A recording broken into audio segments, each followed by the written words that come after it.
Hey guys, welcome to my channel. My name is Hiten and I am an advocate practicing in Jalandhar.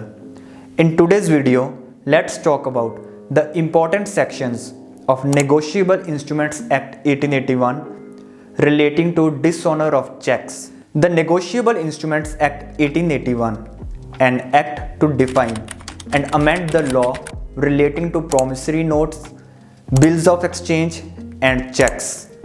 Section 6. Check. A check is a bill of exchange drawn on a specified banker and not expressed to be payable otherwise than on demand, and it includes the electronic image of a truncated check and a check in the electronic form. Section 7. Drawer, drawee. The maker of a bill of exchange or check is called the drawer. The person thereby directed to pay is called the drawee.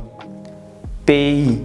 The person named in the instrument to whom or to whose order the money is by the instrument directed to be paid is called the payee.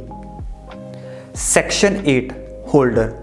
The holder of a promissory note, bill of exchange or check means any person entitled in his own name to the possession thereof and to receive or recover the amount due thereon from the parties thereto.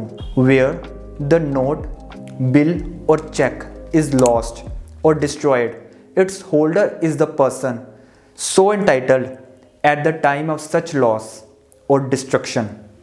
Section 9. Holder in due course. Holder in due course means any person who for consideration became the possessor of a promissory note, bill of exchange or check if payable to bearer or the payee or endorsee thereof, if payable in order before the amount mentioned in it became payable, and without having sufficient cause to believe that any defect existed in the title of the person from whom he derived his title. Section 13. Negotiable Instrument. Subsection 1 says a negotiable instrument means a promissory note, bill of exchange or check payable either to order or to bearer. Section 14. Negotiation. When a promissory note, bill of exchange or check is transferred to any person so as to constitute that person the holder thereof, the instrument is said to be negotiated. Section 26. Capacity to make. Every person capable of contracting according to the law to which he is subject may bind himself and be bound by the making, drawing, acceptance, endorsement, delivery, and negotiation of a promissory note, bill of exchange, or check. Section 43. Negotiable instrument made without consideration. A negotiable instrument made, drawn, accepted, endorsed, or transferred without consideration, or for a consideration which fails, creates no obligation of payment between the parties to the transaction. But if any such party has transferred the instrument with or without endorsement to a holder for consideration, such holder and every subsequent holder deriving title from him may recover the amount due on such instrument from the transferor for consideration or any prior party thereto. Section 58. Instrument obtained by unlawful means or for unlawful consideration. When a negotiable instrument has been lost or has been obtained from any maker, acceptor, or holder thereof by means of an offense or fraud, or for an unlawful consideration, no possessor or endorsee who claims through the person who found or so obtained the instrument is entitled to receive the amount due thereon from such maker, acceptor, or holder or from any party prior to such holder, unless such possessor or endorsee is or some person through whom he claims was a holder thereof in due course. Section 92. Dishonor by non-payment. A promissory note, bill of exchange or check is said to be dishonored by non-payment when the maker of the note, acceptor of the bill or drawee of the check makes default in payment upon being duly required to pay the same. Section 93. By and to whom notice should be given.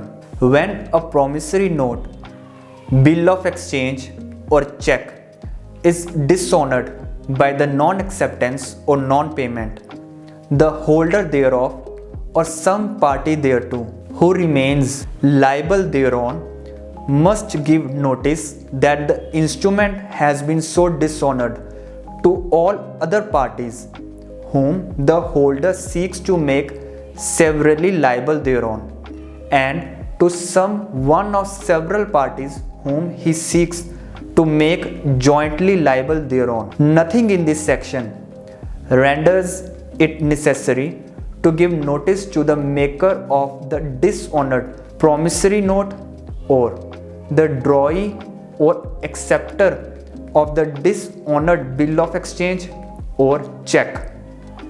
Section 94. Mode in which notice may be given. Notice of dishonor may be given to a duly authorized agent of the person to whom it is required to be given, or where he has died, to his legal representative, or where he has been declared an insolvent, to his assignee, may be oral or written, may, if written, be sent by post, and may be in any form, but it must inform the party to whom it is given, either in express terms or by reasonable intendment, that the instrument has been dishonored, and in what way, and that he will be held liable thereon, and it must be given within a reasonable time after dishonor, at the place of business, or in case such party has no place of business, at the residence of the party for whom it is intended. If the notice is duly directed and sent by post and miscarries, such miscarriage does not render the notice invalid. Section 97. When party to whom notice given is dead. When the party to whom notice of dishonor is dispatched is dead, but the party dispatching the notice is ignorant of his death, the notice is sufficient. Section 106. Reasonable time of giving notice of dishonor. If the holder and the party to whom notice of dishonor is given carry on business or live, as the case may be, in different places, such notice is given within a reasonable time if it is dispatched by the next post or on the day next after the day of dishonor. If the said parties carry on business or live in the same place, such notice is given within a reasonable time if it is dispatched in time to reach its destination on the day next after the day of dishonor. Section 118. Presumptions as to negotiable instruments. Until the contrary is proved, the following presumptions shall be made. Of consideration, that every negotiable instrument was made or drawn for consideration, and that every such instrument, when it has been accepted, endorsed, negotiated or transferred, was accepted, endorsed, negotiated or transferred for consideration. As to date, that every negotiable instrument bearing a date was made or drawn on such date. As to time of acceptance, that every accepted bill of exchange was accepted within a reasonable time after its date and before its maturity. As to time of transfer, that every transfer of a negotiable instrument was made before its maturity. As to order of endorsement, that the endorsements appearing upon a negotiable instruments were made in the order in which they appear thereon. As to stamp, that a lost promissory note, bill of exchange or check was duly stamped, that holder is a holder in due course, that the holder of a negotiable instrument is a holder in due course, provided that where the instrument has been obtained from its lawful owner or from any person in lawful custody thereof by means of an offence or fraud, or has been obtained from the maker or acceptor thereof by means of an offence or fraud, or for unlawful consideration, the burden of proving that the holder is a holder in due course lies upon him. Section 119. Presumption on proof of protest. In a suit upon an instrument which has been dishonored, the court shall, on proof of the protest, presume the fact of dishonor unless and until such fact is disproved. Section 120. Estoppel against denying original validity of instrument. No maker of a promissory note and no drawer of a bill of exchange or check, and no acceptor of a bill of exchange for the owner of the drawer shall, in a suit thereon by a holder in due course, be permitted to deny the validity of the instrument as originally made or drawn. Section 122. Estoppel against denying signature or capacity of prior party.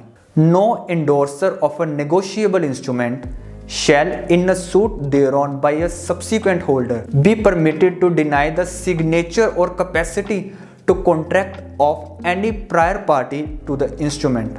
Section 138. Dishonor of check for insufficiency of funds in the account, where any check drawn by a person on an account maintained by him with the banker for payment of any amount of money to another person from out of that account for the discharge in whole or in part of any debt or other liability is returned by the bank unpaid, either because of the amount of money standing to the credit of that account is insufficient to honor the check, or that it exceeds the amount arranged to be paid from that account by an agreement made with that bank. Such person shall be deemed to have been committed an offence and shall, without prejudice to any other provision of this act, be punished with imprisonment for a term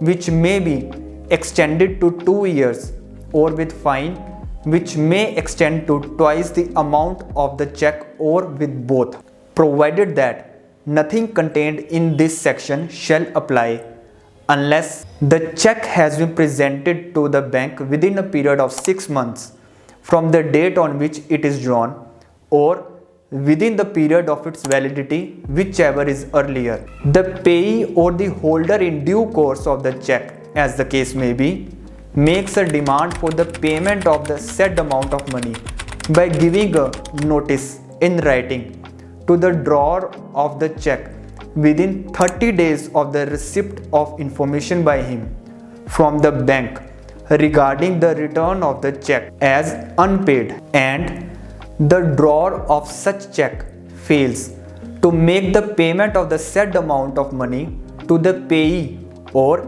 as the case may be, to the holder in due course of the check within 15 days of the receipt of the said notice. Section 139. Presumption in favor of holder. It shall be presumed, unless the contrary is proved, that the holder of a check received the check of the nature referred to in section 138 for the discharge in whole or in part of any debt or other liability. Section 140. Defense which may not be allowed in any prosecution under section 138. It shall not be a defense in a prosecution for an offense under section 138 that The drawer had no reason to believe when he issued the check that the check may be dishonored on presentment for the reasons stated in that section. Section 141 Offences by companies.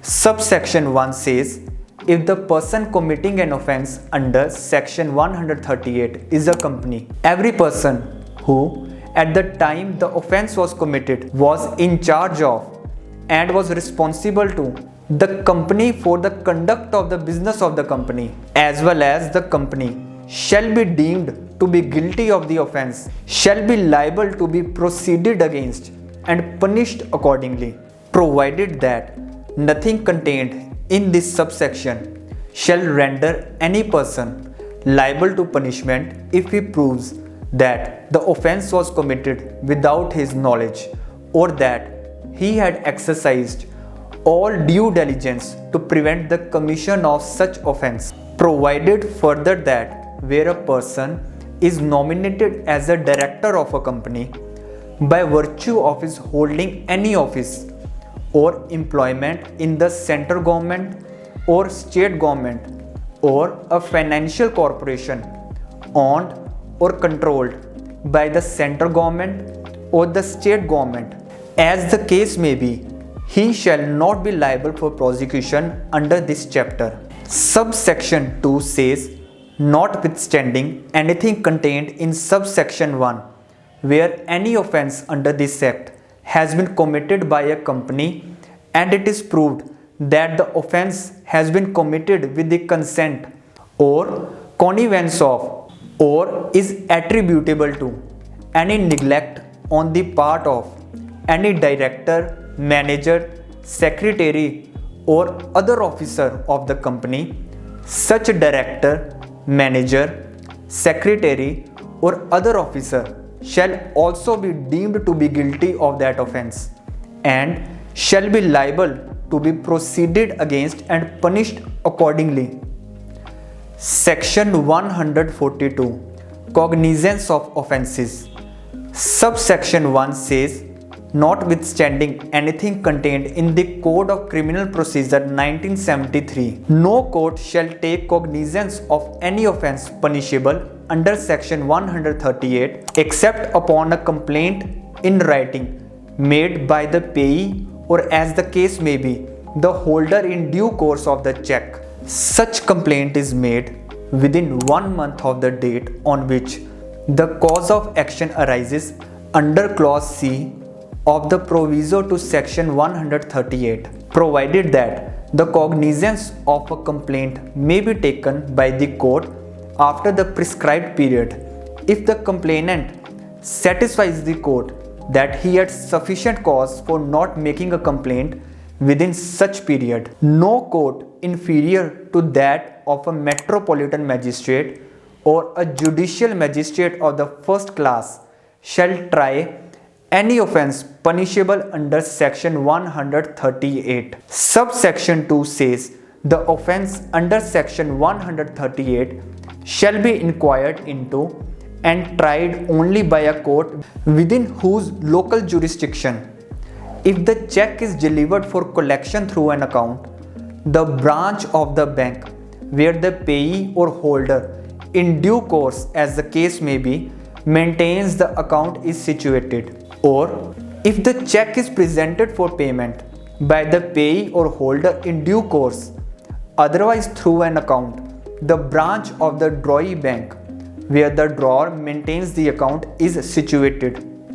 Section 143 Power of court to try cases summarily.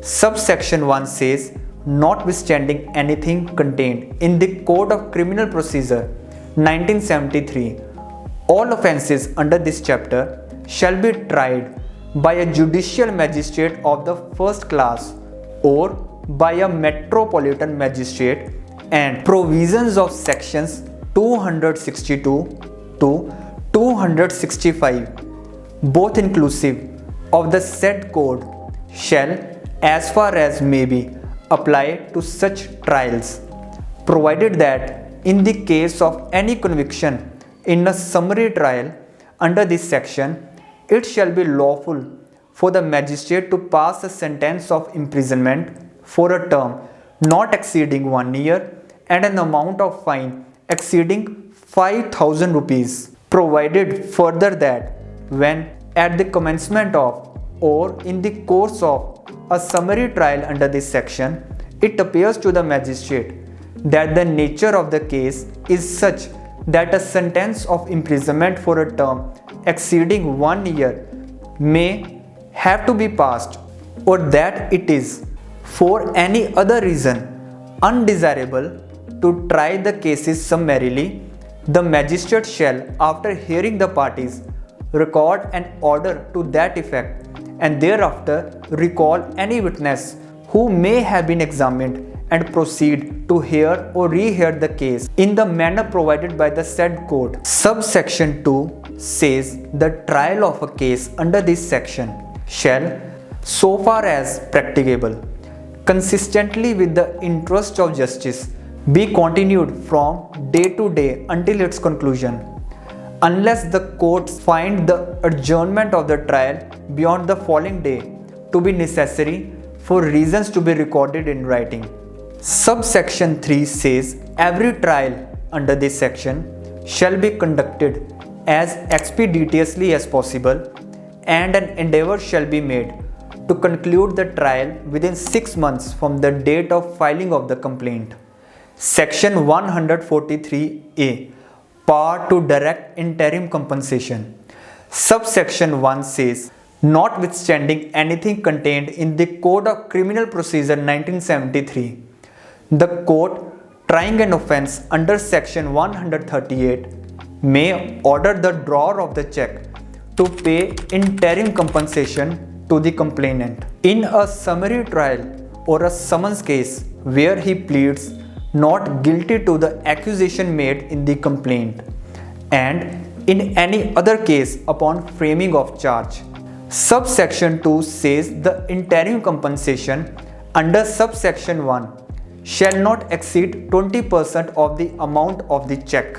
Subsection 3 says the interim compensation shall be paid within 60 days from the date of the order under subsection 1, or within such further period not exceeding 30 days as may be directed by the court, on sufficient cause being shown by the drawer of the cheque. Subsection 4 says if the drawer of the cheque is acquitted, the court shall direct the complainant to repay to the drawer the amount of interim compensation with interest at the bank rate as published by the Reserve Bank of India, prevalent at the beginning of the relevant financial year, within 60 days from the date of the order, or within such further period not exceeding 30 days as may be directed by the court, on sufficient cause being shown by the complainant. Subsection 5 says the interim compensation payable under this section may be recovered as if it were a fine under section 421 of the Code of Criminal Procedure 1973.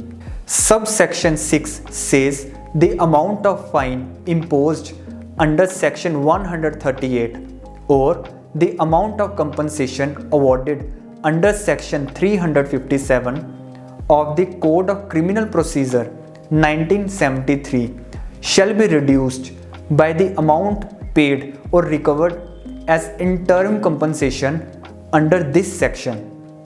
Section 144, Mode of Service of Summons. Subsection 1 says, notwithstanding anything contained in the Code of Criminal Procedure 1973, and for the purposes of this chapter, a magistrate issuing a summons to an accused or a witness may direct a copy of summons to be served at the place where such accused or witness ordinarily resides or carries on business or personally works for gain by speed post or by such courier services as are approved by a court of session.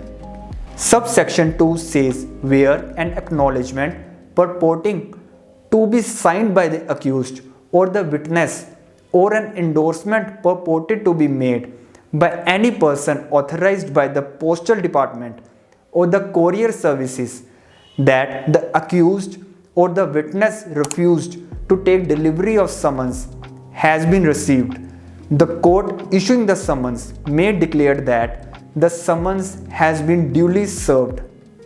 Section 145 Evidence on Affidavit.